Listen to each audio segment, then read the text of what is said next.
네, 시청자 여러분 안녕하십니까? 계속해서 MBC 뉴스데스크 충북입니다. 윤석열 대통령 체포영장 기한을 하루 남기고 새해 첫 주말 체포를 촉구하는 시민들은 충북도청 앞에 모였습니다.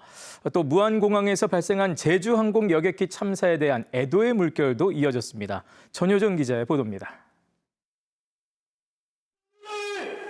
새해 첫 주말 500여 명의 시민이 윤석열 즉각 체포, 즉각 구속이 적힌 피켓을 들고 광장에 모였습니다.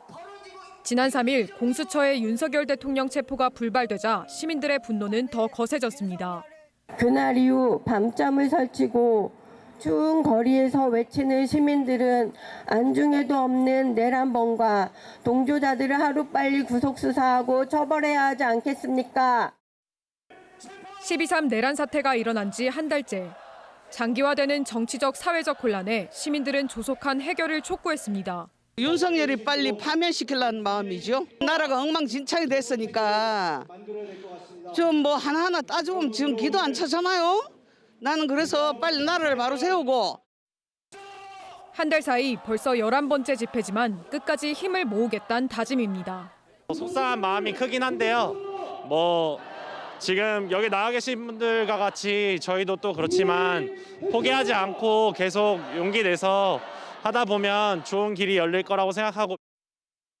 제주항공 여객기 참사 국가애도 기간 마지막 날 진행된 이번 집회에는 시민들 대부분 검은 옷을 입고 응원봉 대신 검은색 피켓을 들며 경건한 분위기 속에서 진행됐습니다. 희생자를 기리는 묵념과 국화꽃을 흩뿌리는 추모 공연도 이어졌습니다. 광장 한편에 마련된 추모 부스에는 추모 리본과 메시지가 빼곡히 걸렸습니다. 오송 참사와 아리셀 참사를 겪은 유가족은 반복되는 참사의 명확한 진상규명을 촉구했습니다.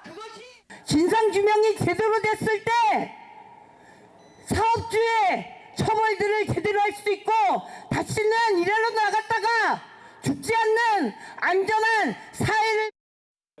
중학생 때 세월호 참사를 경험한 한 시민은 산자의 책임을 다하겠다라는 다짐을 써내려갔습니다.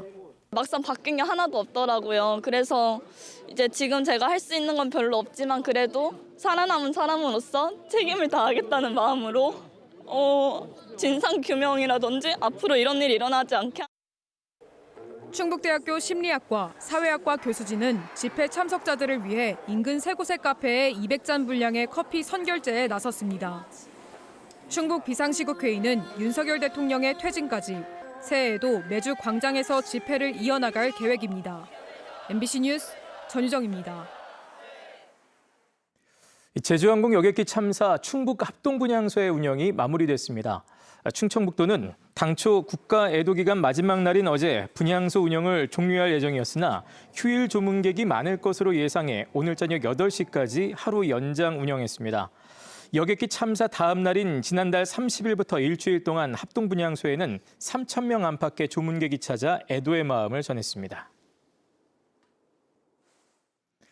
2025년 새해 정치권의 위기를 맞아 개헌에 대한 목소리도 쏟아지고 있습니다. 대통령에게 집중된 제왕적 권력을 분산하자는 것이 주된 의견인데요. 특히 지역에서는 38년 만에 개헌이 된다면 지방분권을 헌법에 보장해 지역 불평등의 국가체제를 바꿔야 한다는 요구가 나오고 있습니다. 이병선 기자의 보도입니다. 비상계엄과 대통령 탄핵 사태를 계기로 개헌 요구가 잇따르는 건 여야가 따로 없습니다. 특히 대권주자급 인사들이 공통적으로 현행 통치구조의 변화가 필요하다고 입을 모으고 있는데 핵심은 소위 제왕적 대통령제의 권한을 축소, 분산해야 한다. 또 지금 바로 개헌 절차에 착수해야 한다는 겁니다. 아주 빠른 시간에, 왜냐하면 대선 시기가 다가오면 다가올수록 또 정치적 유불리를 생각할 수밖에 없으니까 그래서 아마 최적의 어떤 시기가 아니겠나요. 전직 국회의원들의 단체인 헌정회도 원포인트 개헌을 먼저 하고 대선을 치르자며 속도감 있는 추진을 제안하고 있습니다.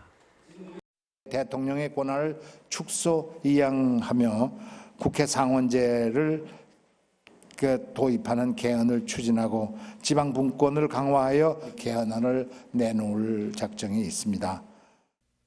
무려 38년 만에 맞게 된 개헌의 최적기에 지방분권이 큰 화두로 떠오르는 건 수도권 일극 집중, 지역 소멸이 더 이상 방치해서는 안 되는 지경까지 왔기 때문입니다.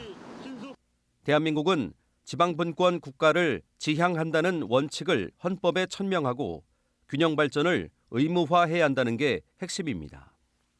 프랑스처럼 대한민국은 지방분권 국가다.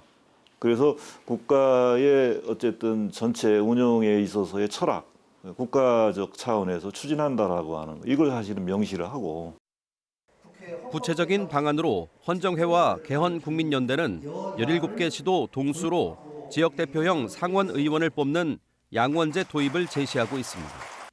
외교와 국방은 물론 자치 사무의 강력한 권능을 상원에 부여해 지역의 목소리를 대변하고 거대 정치 세력의 독주를 견제할 수 있게 한다는 겁니다.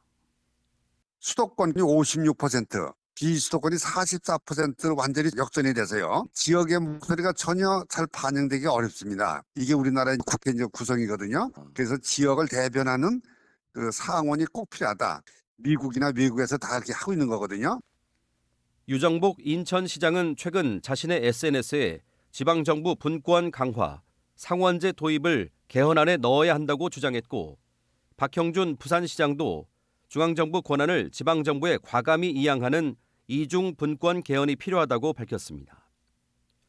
개헌국민연대는 개헌 특위를 조속히 가동할 것을 정치권에 요구하고 여야 갈등으로 진행이 더딜 경우 범국민 개헌운동에 나서는 것도 검토하고 있습니다. 목표 시점은 적어도 내년 지방선거 이전 또는 지방선거와 동시에 개헌 국민투표를 실시하는 겁니다. 지금이 아니면 언제 또 개헌의 동력이 생길지 장담할 수 없습니다. 지방분권을 최상위 법규범인 헌법에 담는 일, 주권을 가진 국민이 요구해야 할 시점 역시 지금입니다. MBC 뉴스 이병선입니다. 오늘 곳곳에 눈과 비가 내린 충북은 내일 오전까지도 약한 눈이 내리겠습니다. 내일 오전까지 단양과 제천 등 충북 북부에는 1에서 5cm, 중남부 지역에는 1cm 내외로 눈이 내리겠고 비로 바뀌는 곳도 있겠습니다. 청주 기상지청은 곳에 따라 빙판길 안전운전을 당부했습니다. 충북 지역의 독감 환자가 급증하고 있습니다. 충청북도에 따르면 지난달 마지막 주 기준 병원을 찾는 도내 외래 환자 1000명당 독감 의심 증상을 보인 환자는 50.4명으로 한 주 사이 약 3.5배 증가했습니다. 이는 올해 절기 독감 유행 기준인 8.6명에 비교하면 거의 6배에 가까운 수치입니다. 특히 어린이는 1000명당 38.1명에서 171.8명으로 청소년은 1000명당 32.7명에서 149.4명으로 폭증했습니다. 특히 최근 성인은 발열과 통증이 심한 A형이, 아동과 청소년은 발열과 통증이 비교적 덜한 B형 바이러스 감염이 두드러지는 것으로 나타났습니다. 네, MBC 뉴스데스크 충북이었습니다. 시청해주신 여러분 고맙습니다.